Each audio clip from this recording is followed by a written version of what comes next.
십자가를 질 수 있나 주가 물어보실 때 죽기까지 따르오리 성도 대답하였다.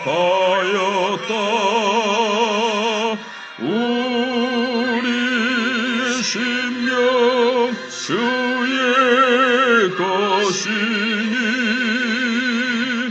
주님의 형상 만드소서. 주인도 따라 살아갈 동안 사랑과 충성 늘 바치오리다.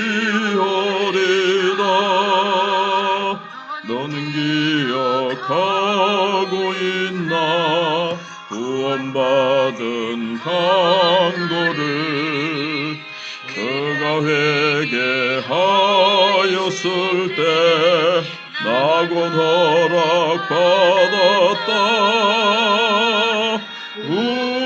우리의 심령 주의 것이니 주님의 형상 만드소서. 주인도 따라 살아갈 동안 사랑과 충성 늘 바치오리다.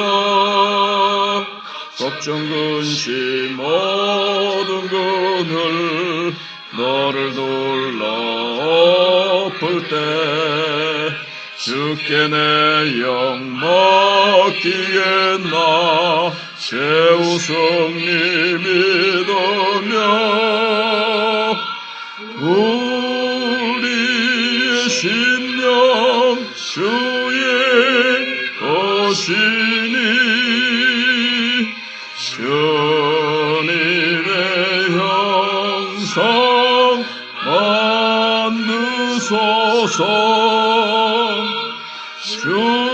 주인도 따라 살아갈 동안 사랑과 충성 늘 바치오리다.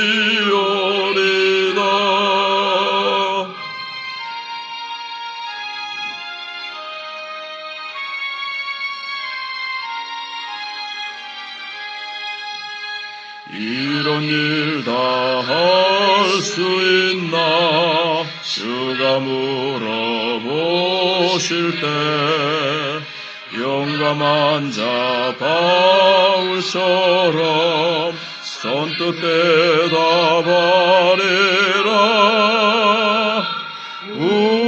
우리의 심령 주의 것이니 주님의 형상 만드소서. 주인도 따라 살아갈 동안 사랑과 충성 늘 바치오리다.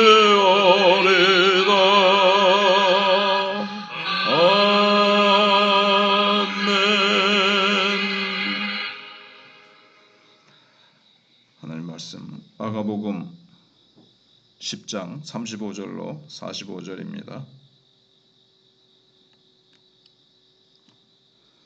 세베대의 아들 야고보와 요한이 주께 나와 여짜오되 선생님이여 무엇이든지 우리가 구하는 바를 우리에게 하여 주시기를 원하옵나이다.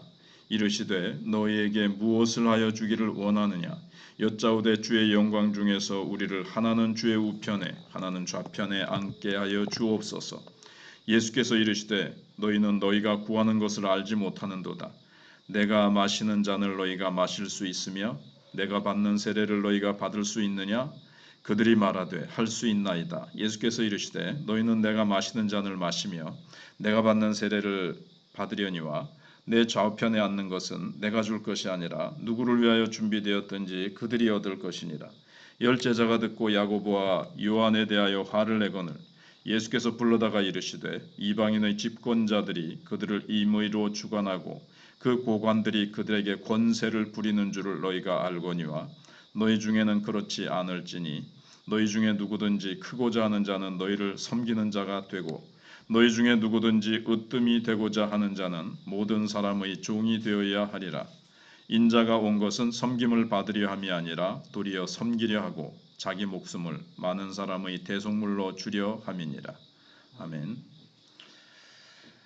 예수님께서 예루살렘에서 붙들리고 욕을 먹고 채찍질 당하고 죽을 것이라고 아무리 말씀하셔도 제자들은 이 말을 이해하지도 못하고 믿지도 못했습니다. 제자들은 아예 예수님의 이 말씀을 받아들이지 않았습니다. 제자들은 예수님이 왜 이런 말씀을 하시는지 이해할 수 없었습니다. 제자들이 생각하기에 예수님은 분명히 하나님의 아들이시고 하나님의 아들이 이스라엘의 왕이 되어야 하는 것은 너무나도 당연한 겁니다. 누가 감히 하나님의 아들을 제쳐놓고 왕이 될 수 있겠습니까? 하나님의 아들 앞에는 헤롯이나 로마 황제나 모두 무릎을 꿇고 항복해야 된다고 생각한 겁니다. 그래서 제자들은 예수님이 이번에 예루살렘에 올라가시면 왕이 되셔야 한다고 생각했습니다. 예수님이 말씀하시는 것은 모두 쓸데없는 걱정에 불과하고 제자들은 분명히 예수님이 왕이 될 것이라고 믿었습니다. 제자들은 예수님이 왕이 되시면 총리나 장관을 뽑아야 될 텐데 과연 누가 총리가 되고 장관이 될 것이냐 하는 것이었습니다. 그래서 드디어 이제 세베대의 두 아들 야고보와 요한이 이 문제를 가지고 예수님께 상의를 드렸습니다. 항상 예수님이 어디 가실 때는 베드로, 야고보, 요한 이렇게 딱 데리고 다니시니까 우리가 이 12제자 중에서는 그래도 예수님이 마음에 들어하시고 우리가 최고인갑다 이런 생각을 했겠죠. 그래서 35절부터 보시면 세베대의 아들 야고보와 요한이 주께 나와 여짜오되 예수 선생님이여 무엇이든지 우리가 구하는 바를 우리에게 하여 주시기를 원하옵나이다. 뭘 해주기 원하느냐? 주의 영광 중에서 하나는 주의 우편에 하나는 좌편에 앉게 해달라고 이제 부탁을 한 겁니다. 평소에 사랑을 많이 받았으니까요. 그래서 이 두 제자는 예루살렘에 올라가기 전에 이 문제를 예수님으로부터 분명히 확답을 딱 받고 싶어 했습니다. 오늘 다른 제자들 앞에서 예수님 입으로 내가 너희를 내 오른쪽과 왼쪽에 두겠다. 야고보, 요한 다 이렇게 발표를 해달라는 겁니다.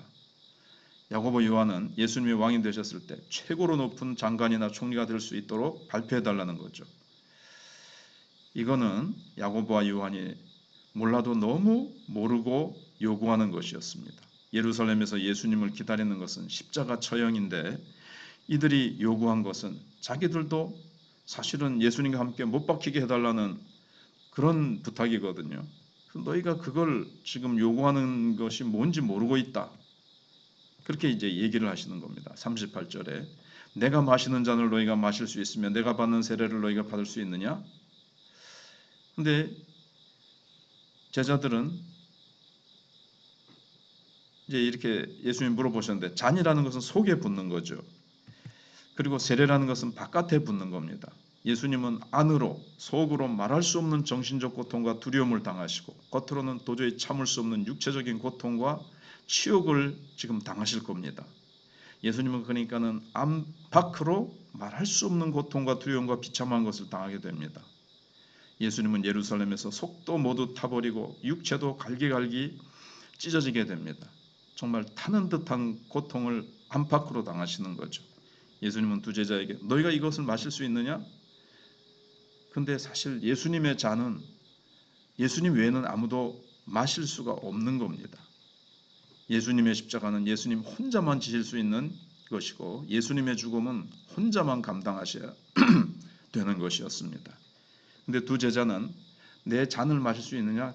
포도주 잔 한 잔 더 마시는 것 모양이다. 내가 받는 세례를 받을 수 있느냐?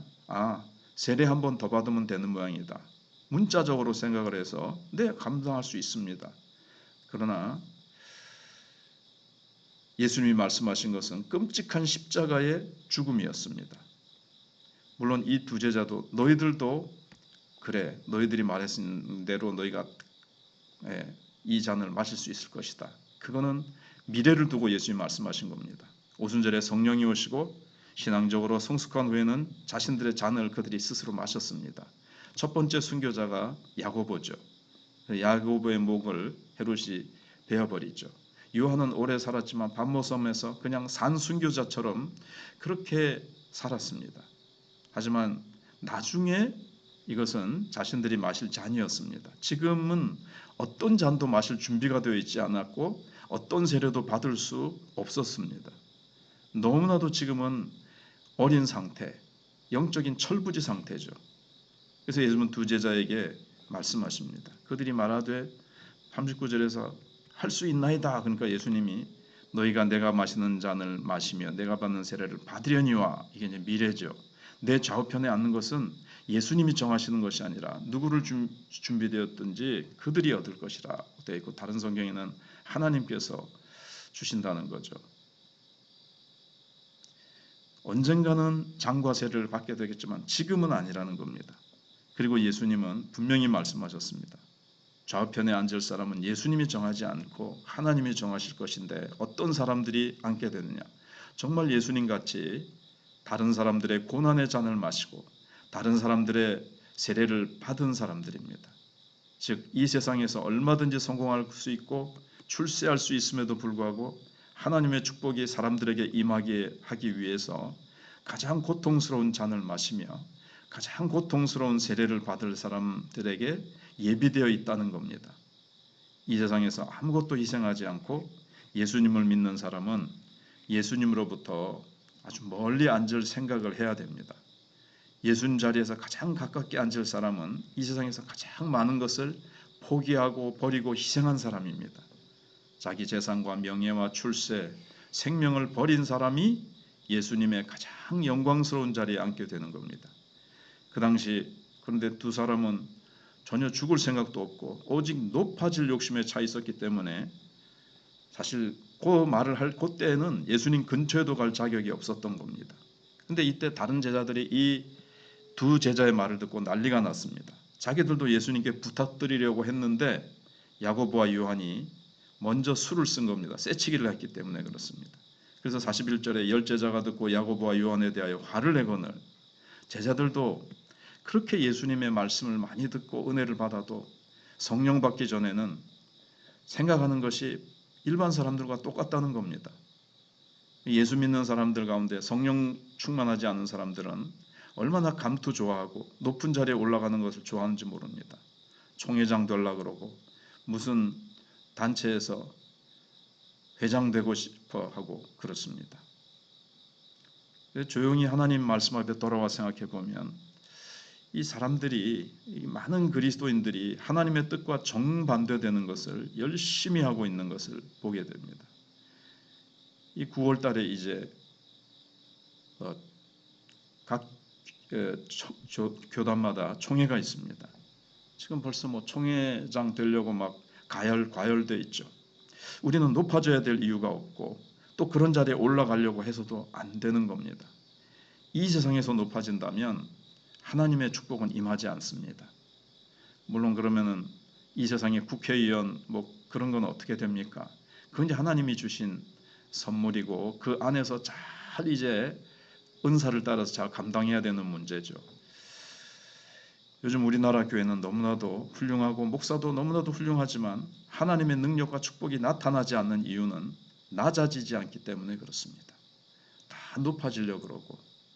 그래서 42절로 44절에 예수께서 불러다가 이르시되 이방인의 집권자들이 그들을 임의로 주관하고 그 고관들이 그들에게 권세를 부리는 줄을 너희가 알거니와 너희 중에는 그렇지 않을지니 너희 중에 누구든지 크고자 하는 자는 너희를 섬기는 자가 되고 너희 중에 누구든지 으뜸이 되고자 하는 자는 모든 사람의 종이 되어야 하리라.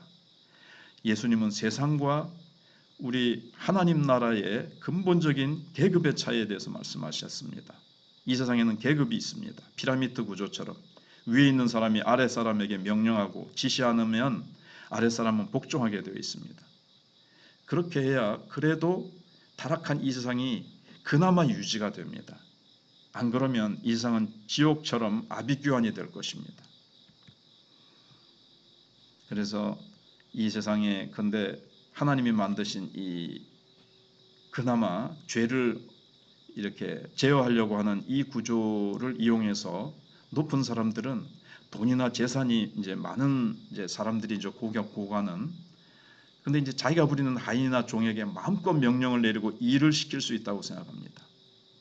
근데 계급 구조로 되어 있는 것은 죄인이기 때문에 마음대로 행동하게 내버려 두지 못하게 한 거죠. 근데 하나님의 백성에게는 계급이라는 것이 원칙적으로 없습니다. 오직 있다면 섬기는 은사만 있을 뿐입니다. 그리고 하나님께서 이제 섬기도록 다른 그 공동체를 교회 공동체를 잘 지키고 잘 성장할 수 있도록 양육하는 이 권위를 주신 거죠. 사실은 섬기는 거죠. 그래서 너희 중에 크고자 하는 자는 섬기는 자가 되어야 한다 그랬습니다. 믿는 자는 신앙이 자라면 자랄수록 어머니같이 되는 것을 말합니다. 어머니는 자식들에게 권위적이지 않습니다. 자식들을 돌보기 위해서 가장 낮은 자리에 있습니다. 아이들은 모든 것을 어머니에게 해달라 그러죠. 그래서 우리가 믿는다고 하지만 처음에는 신앙적으로 어린아이 상태에서 시작합니다. 이것을 먼저 믿는 자들이 섬겨줘야 되는 겁니다. 부족한 것은 모두 용납해주고 필요한 것은 준비해서 챙겨주고 욕을 얻어먹어야 할 것이 있다면 대신 욕을 먹어줘야 하는 겁니다. 애들 실수를 다른 엄마들이 와서 따지면 제가 잘못 키웠습니다. 제가 부족해서 그렇습니다. 아이고 용서해 주세요. 죄송합니다. 엄마가 다 이제 대신 욕을 먹듯이 하나님의 나라는 섬겨주고 챙겨주고 사람을 양육시키는 나라지 계급 사회가 아닙니다. 내가 선배인데 내가 먼저 됐는데 내가 뭐 했는데 그렇게 계급 구조를 만들어서 밑에 있는 사람을 이렇게 계급 구조를 만들어서 군림하고 명령하고 억누르려고 하는 것은 이 세상 구조고 세상 가치관입니다. 근데 우리에게 궁금한 것은 이렇게 섬기는데 어떻게 그러면은 권위를 가질 수 있느냐 하지만 사랑입니다. 사랑의 권위죠. 아이들이 엄마를 무시하지 못하는 것은 엄마의 수고와 사랑 때문에 그렇습니다. 그래서 우리가 신앙적으로 자라면 자랄수록 자꾸 자신을 희생하게 되어 있습니다. 자기의 계획과 인기와 야망도 포기하고 다른 성도를 행복해 주고 싶어 하는 것. 그래서 예수님은 자신의 목표를 두 가지로 분명히 말씀하십니다. 45절에 인자가 온 것은 섬김을 받으려 함이 아니라 도리어 섬기려 하고 자기 목숨을 많은 사람의 대속물로 주려 함이니라. 예수님이 이 세상에 오신 것은 높은 자리에 앉아 군림하기 위해서가 아니라고 말씀하셨습니다. 섬기는 종으로 오셨다고 했습니다. 무엇을 위해 섬기기 위해 오셨습니다. 사람들의 죄를 깨끗하게 씻는 종이 되기 위해 오신 것입니다. 우선 종이라는 것은 자기의 정체성을 얘기하시죠. 종은 자기 인생이라는 게 없습니다. 주인의 인생이 자기 인생입니다. 종은 주인이 하기 싫어하는 것을 전부 해야 됩니다. 주인은 귀찮고 지저분한 것을 하지 않습니다. 그것을 전부 종이 해야 됩니다. 종은 어떻게 보면 이제 소모품이죠. 결국 다 소모되고 나면 죽든지 팔아버리든지 하거든요. 예수님은 우리를 위해서 소모되셨습니다. 그러면서도 자신의 삶을 조금도 아까워하지 않으셨습니다. 우리가 하나님의 축복을 받아서 행복하게 사는 것을 너무나도 원하고 우리를 사랑하시니까요. 그걸 기뻐하셨습니다. 예수님은 결정적으로 자신의 생명을 대속물로 주기 위해서라고 말씀하셨습니다. 대속물은 어떤 사람이 해적이나 도둑대에게 인질로 붙잡혔을 때 대금으로 지불되는 것을 말합니다. 인질을 대신해서 돈을 주면 인질은 집으로 돌아오지만 돈은 해적들의 수중에 떨어지게 됩니다. 예수님은 우리 인생을 살리기 위해서 자신의 인생을 희생시키신 것입니다. 우리는 예수님의 인생이라고 해서 귀하지 않다고 생각해서는 안 됩니다. 예수님만큼 귀하신 분이 어디 있습니까? 그 옥체를 십자가에 깨뜨리셔서 우리를 위해서 피를 흘리시고 그 살을 깨뜨리시고 찢으셔서 우리를 구원하셨죠. 예수님은 자신의 딱 한 번, 예수님도 사람으로 이 땅에 오셔서 딱 한 번밖에 없는 인생을 자신을 위해서 전혀 쓰지 아니하시고 자신의 그 몸을 자신의 한 번밖에 없는 인생을 우리를 위한 우리를 해방시키기 위해서 우리를 자유케 하시고 축복받게 하기 위해서 대속꿈으로 생각하셔서 자신의 인생을 한 푼도 쓰지 아니하시고 우리를 대신해서 대제사장이나 로마 군병들에게 넘겨주셔서 수치와 욕을 다 받고 십자가에 못 박히신 것입니다. 그래서 우리가 선택해야 되는 것은 이 세상에서 높아져서 모래성 같은 축복을 붙들고 살 것인가, 아니면 낮아져서 하나님의 능력과 축복이 이 세상에 임하게 할 것이냐 하는 것입니다. 높아지는 길은 하나님을 알지 못하는 사람들이 가는 길입니다. 우리는 오직 낮아지고 겸손해서 자기를 희생하는 길을 가야 되겠습니다. 기도하겠습니다.